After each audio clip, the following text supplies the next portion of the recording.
আমরা স্টিল জানি যে ফুচকা জিনিসটাই ক্ষতিকারক, তাও আমাদের আপুরা বেশি পছন্দ করেন জিনিসটা। আমরা জানি যে ফুচকার যে বাইরের শেল্টারটা বানাই ওটা হচ্ছে ক্ষতিকারক জায়গায় বানাই, আর ময়দাটাও ক্ষতিকারক, সব কিছুই জানি যে ক্ষতিকারক। এবার টকটাও যদি দেখি ওটাও ক্ষতিকারক, তো ওইখানে দইটাও যদি বলেন ওইটাও ক্ষতিকারক।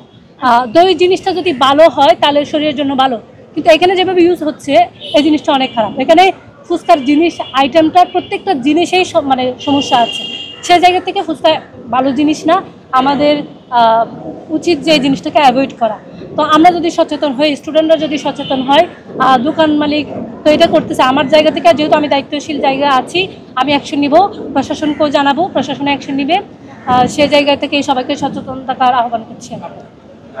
বেশ কিছুদিন আগে এই দোকানে মেবি ফুচকা ছিল না, আমি অনেকদিন আগে আসছিলাম দেখিনি, কিন্তু এখন দেখতেছি নতুন একটা পেছনে দোকান করে ফুচকা বিক্রি করতেছে।